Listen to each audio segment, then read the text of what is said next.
लेखन आणि चित्रकला हे दोन्ही लेखनाचेच प्रकार आहेत. प्रत्यक्ष लेखनात शब्दांची तर चित्रकलेत रेषांची सोबत होत असते. मात्र आतड्याला पीळ पाडल्याशिवाय अस्सल कलाकृती शक्य होऊ शकत नाही, असं मत ज्येष्ठ कवी आणि चित्रकार वसंत आबाजी डहाके यांनी व्यक्त केलंय.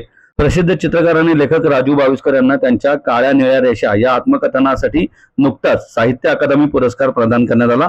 याबद्दल विदिशा विचार मंचातर्फे राजू बाविस्कर यांचा आणि राजहंस प्रकाशनाच्या पुस्तकास सलग चौथ्यांदा साहित्य अकादमी पुरस्कार मिळाल्याबद्दल राजहंस प्रकाशनचे संचालक दिलीप माजगावकर यांचा विशेष सन्मान डहाके यांच्या हस्ते करण्यात आला. त्यावेळी ते बोलत होते. महाराष्ट्र साहित्य परिषदेच्या माधवराव पटवर्धन सभागृहात झालेल्या या कार्यक्रम प्रसंगी व्यासपीठावर राजहंस प्रकाशनचे संपादक डॉक्टर सदानंद बोरसे आणि विदिशा विचार मंचाच्या संस्थापक संचालक ममता शेमकल्याणी उपस्थित होत्या. यावेळी बोलताना वसंत आबाजी डहाके म्हणाले की राजू बाविस्कर यांच्या वाट्याला जे जगणे आले ते त्यांनी चित्रकला आणि लेखनाच्या माध्यमातून मांडले. त्यांच्या रेषांमध्ये ओरखडे असले तरी मनात आणि लेखनात कुठेही नकारात्मकता दिसून येत नाही.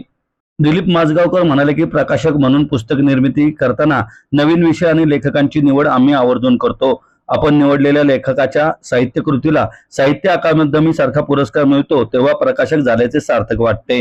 राजू बाविस्कर म्हणाले की चित्रकला आणि लेखन या दोन्हीचाही वारसा मला लाभलेला नाही, मात्र माझ्या भोवतालाने मला शिकवले आणि मी घडत गेलो. हे लेखन करताना मी देहाने शहरात होतो, मात्र मनाने मी माझ्या गावातच होतो. माझा भूतकाळ मला स्वस्थ बसू देत नव्हता.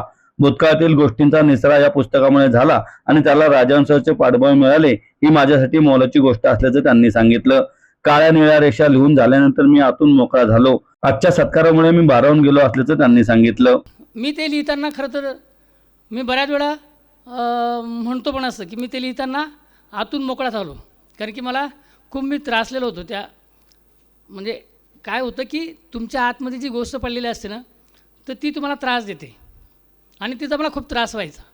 इतका त्रास व्हायचा की ते चित्रातून व्यक्त झालं तरी ते त्याचा निचोडा व्हायचं नाही. मग मला वाटायचं की अरे कुठून तरी आपण व्यक्त झाला पाहिजे अजून. मग एक माध्यम सापडलं असं लिखाणाचं, त्याच्यात व्यक्त झालो आणि हे व्यक्त होता होता होता मग इतक्या गोष्टी सापडल्यात भूतकाळातल्या, एवढ्या गोष्टी सापडल्या त्या भूतकाळातल्या की मी जरी शहरामध्ये राहत होतो तरीही मी मात्र माझा सगळ्या मनाने गावात होतो त्यावेळेस लिहिताना. की मी शहरामध्ये होतो एका शाळेमध्ये शिकवताना, पण मात्र मनाने पूर्ण देहाने इकडं आणि मनाने तिकडं होतो. खरं तर लिहिताना काय व्हायचं की मला लिहिताना पण सर कधी कधी असं वाटायचं की मला तो सगळा परिसर असा दिसायचा. आणि त्याला कारणं पण असतील कदाचित की मी मुळात चित्रकार असल्यामुळं मला व्हिज्युअल जे गोष्ट असते आमच्या चित्रकारांना ती व्हिज्युअलाइज करता येते. म्हणजे ते बारीक बारीक गोष्टी ज्या असतात ते तपशीलवार दिसतात. कुठं काय असेल तेव्हा कुठल्या गोष्टी काय काय घडलेल्या असतील असं सगळं दिसतात. की माणूस घडत जातो. या सगळ्या अत्यंत म्हणजे ते पुस्तक वाचत असताना आपल्याला कळेल की किती माणसाने अनुभवू नये कधीच, भोगावे लागू नयेत कधीच, असे सगळे प्रसंग त्यांनी पाहिलेले असतात, अनुभवलेले असतात, स्वतःच्या वाट्याला आलेले असतात आणि त्यातून तो बाहेर पडतो. कशाच्या भरोशावर?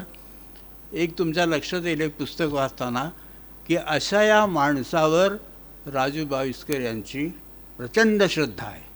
माणूस महत्त्वाचा आहे, माणुसकी महत्त्वाची आहे आणि कितीही पीडित वेदनाग्रस्त शोषण झालेला असला तरी त्याच्या ठिकाणी त्यांना जी माणुसकी दिसते ती अगदी दुर्मिळ गोष्ट त्यांनी ठिकठिकाणी आपल्या पुस्तकामध्ये सांगितली आहे.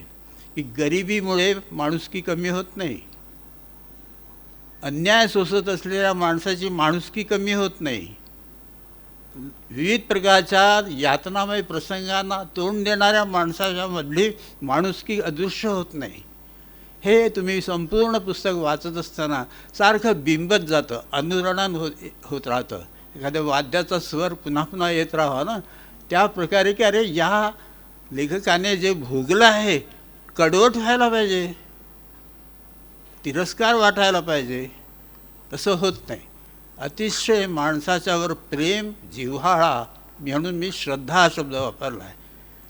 या श्रद्धेमुळे जे लिहिलं गेलं ते चित्रकार आहेत, चांगलं निरीक्षण आहे, माणसाच्या वेदना व्यथा त्यांना आत जाणवतात, तसंच हे लिहित असतानासुद्धा घडलेलं आहे.